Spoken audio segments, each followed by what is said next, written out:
Yeah, thank you.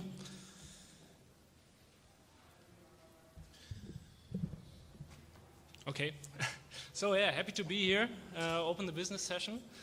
Yeah, my name is Andreas Pravit, and today I will tell you something about laser. Yeah, unfortunately it's not about laser sabers as you maybe hoped. So to be more precise, it's about how to improve the quality of a laser-related machine by using data science. So yeah, but firstly let me shortly introduce myself so that you have an idea who's speaking to you. So, as I mentioned, my name is Andreas Pravin and I'm a data scientist at IODA. Yeah, we are a data scientist consulting and software development company from Germany. Yeah. Oh, okay, sorry. I think I have to place it. Okay, is it better? So, but I can't see my slides anymore. So, yeah. Yeah, we have a very strong focus on areas you maybe know. So, but I think that's enough. You can feel free to visit us at our booth at the third floor, so and have a chat. So yeah, let's jump directly into the topic. Yeah, predictive maintenance. One of the big buzzwords, and you all know these buzzwords that appears here on the screen. Yeah, it's all about digitalizing business processes. Yeah, which is definitely one of the main aims of companies in the 21st century. So, especially in mechanical engineering, there's a transformation of the business model. So, nowadays machines are equipped with hundreds of sensors producing a terabyte of data. So it's not all about selling a specific machine anymore. Instead, it's also about delivering further services derived by data science. So the key is data science, of course. Yeah, yeah, but even if you find a good model to, let's say, predictive maintenance task, then companies are still challenged to implement them in their environments and workflows. And especially regarding the workflow across different departments, so there's necessary to find an appropriate solution which is capable of interdisciplinary work as well. So yeah, let's have a look at a typical situation and the different characters involved in such a workflow with all their needs and their issues they have. So is this strange noise? How can I stop that? Who? Am I the only one who heard? Okay. So first we have our business user. So let's call him Rainer, a typical German name. Rainer works at the after-sales department. So in this example of a big machine building company. And yeah, he's looking for new data analytic-based services to increase the service level of his customers, for his customers. So of course there's also the data scientist available in the company. Yeah, and we will name her Julia. Hi, Julia. Julia would love to do some cool data science stuff, obviously with R. But yes, she has some problems. She needs someone who could help her to find the relevant data in the company's huge data warehouse. And then if she gets the data, she needs someone who can help her to interpret and extract the insights from the results of her analysis. So a person, okay. So yeah, a person that can help is the engineer. So he is the one who knows everything about the machine and therefore the data it produces. So of course he wants to know everything about how the algorithm works. So he builds the machines for about 15 years now and is still a little bit skeptical about data science. So yeah, at this point it is very important that Julia and the engineer have possibilities to contribute and to stay in contact. So then if Julia builds a reasonable analysis, Rainer again is challenged to address it to the right users. So it's not that easy. Keep in mind we are talking about a huge company. And finally we have the end users. In this example, a field service engineer, and let's name him Bob. And Bob ends up wondering if the recommended measures are still up to date, and what he can do to include new machine data that he, for example, received from the customer. So as you can see, a lot of challenges have to be solved to make the vision happen. That were just some of, there are definitely more challenges, but just focus on these ones. Yeah, and these challenges 3 years ago also came up at Trumpf Laser System, who asked EODA for assistance to establish a reasonable data science workflow and implement a platform to support it among all the departments. So let me tell you some short facts about Trumpf itself. So it's a German family business since 1923, and they're a technology leader in the business divisions of machine tools for flexible shaping of sheet and for laser technologies and electronics. The lasers are built or developed, produced and maintained at Trumpf Laser Systems, which is a subsidiary of Trumpf since 1969. And yeah, Trumpf has a very strong focus on digital transformation in the last year, so especially when it comes to a smart factory, predictive maintenance. They are involved in the leading expert and working groups in Germany. So, okay, but back to the data science workflow.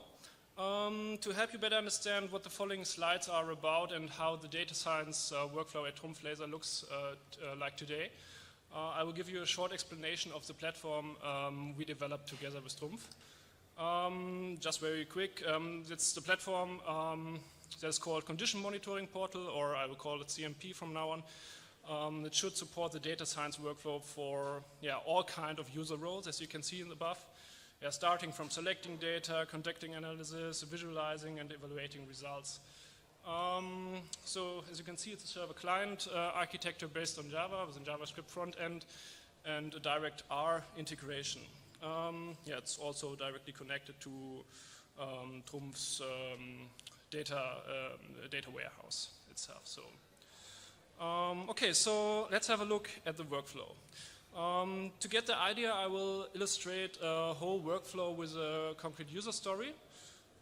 To be honest, not the most complex one, but I think it will help to get the point. So, 10 minutes, whoa. As you can see, 10 minutes left. As you can see, every analysis has to go through various steps before it can be released and used in production. So, issue detection, development, evaluation verification, issue verification, and finally the release of the issue. So, as an example, let's imagine that Bob or any other business user in the group has received customers' feedback that cooling water tanks of the specific laser family seem to have a very short refill interval. So, in the plot, you can see the data from the water tank here, and the loss rates seem to be very high at some point. So, around about at this time, the loss rate seems to be too high. So now he has to describe the issue first, and he'll do this in the portal. He has to write down his tasks on whether it is a leak or just normal loss by evaporation, what happens at every tank. And all other information he has regarding the issue. So he does this in a portal where it can be seen by everybody who has access rights for the issue. So no more endless email traffic at this point. Next he can specify population of lasers that can potentially be affected by the issue. Obviously a laser without a cooling water tank can't be affected by this specific issue. So and he has some possibility to do this in the portal as well. And lastly, maybe together with the engineer or our expert for the data, he can manually classify the data to provide a training or a test data set for the data scientist. So the data scientist. So Julia comes into play here again. She works in her normal data science environment, our studio in this case, obviously. So she can access all the information the business user entered in the CMP by custom R functions bundled in different packages we developed together with Trumpf. Julia connects first to the platform and fetches the data and user-defined parameters for the issue. For example, the business user could have defined some sensor-specific limits.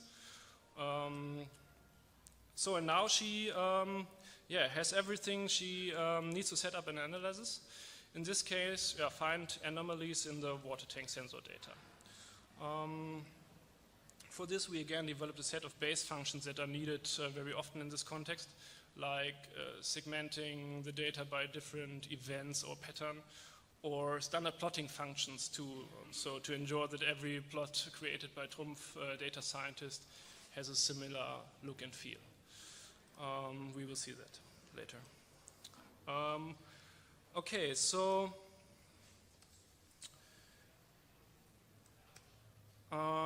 after local development, she can deploy the analysis to the platform via git push to a specific repository, and then then the analysis is available in the portal, and then she has to set up a job which executes the analysis on the R server, and then finally visualize the results in the CMP. During the evaluation and the verification, Trumpf tried to use plots for the results as much as possible because they can easily be interpreted by the business users. Also during the execution, the results are automatically enriched by further information and metadata, like when and by whom has the analysis been executed. Because it's very important to understand under which conditions the results were produced. And this example, we can see that the analysis is still work in progress, so there is this not verified watermark you can see in the picture, and that was added automatically to the plot. So this is to avoid that someone rushes ahead with the results at a too early stage, like it sometimes happened by some too motivated managers in the past. So, okay, next step, the stakeholders, again, Rainer and the expert, have the possibility to inspect and check the outcome of the analysis, and if not satisfied, task a data scientist to improve the analysis further. So, going back to the development stage, as part of an iterative process. So, and once they are happy and the evaluation as its own has been proved to look good, the results of the analysis has to be verified in the next step, which means that someone has to compare the predicted results with the actual condition of the machines. So, in the easiest case, they just can look at the outcome and they can see, okay, the algorithm obviously detects in this case correctly that there is a too high water loss rate. In more complex situations can also be that Bob has to go directly to the customer and check the conditions at the customer and check if the algorithm really fits, the results of the algorithm really fits to the real case. So again, so if it not fits here in this case, they can press this red X button and can enter their findings again via the CMP. And once again can hand the results over to the data scientist via the R functions. So like we see in this picture, Julia can use, in this picture, sorry, in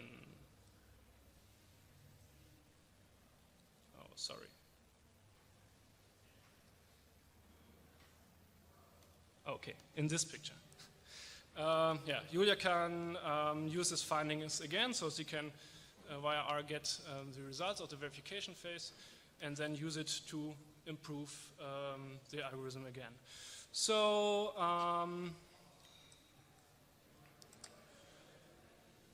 so once again, going back to the development stage, And yeah, when the outcome then is okay, Julia has done her job, and the analysis can be finally released for productive use. So, and now it's time for Bob again. He can now set up a cyclic job for the analysis, which can automatically be triggered when new data were put in the data warehouse, or maybe on a daily basis, checking all relevant lasers every morning, for example. He can also define different populations, for example, for the machines of different customers, without the need to get in touch with the data scientist again. So now he can run the analysis on his own once it is deployed in the portal. And finally he can monitor the results and use them to proactively contact his customers if it seems that their laser is affected by the water tank issue. So I think time is over. That's it. To be honest, it was a little bit simplified. In fact, there are a few more steps in the workflow. But I hope you get an idea of the main process, how this workflow at Trumpf Laser System works. I think we have 1 minute for questions. Time for one question. So one question. Can we turn on this mic? So if you have further questions, so feel free to ask me or come to our booth, ask my colleagues from IOTA. There are a lot of IOTA guys here. So maybe you can scream or.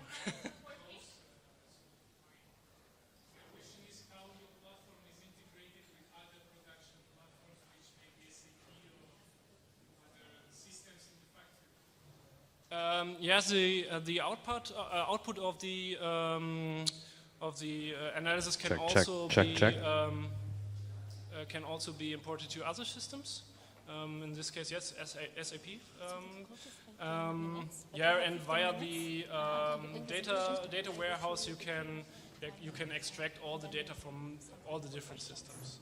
So the data warehouse is hosted and managed by Trumpf itself, and all the data that is in there can be used in the CMP. Okay, thank you very much. I think Andreas will answer more of your questions during the break. Thank you very much. Thank you.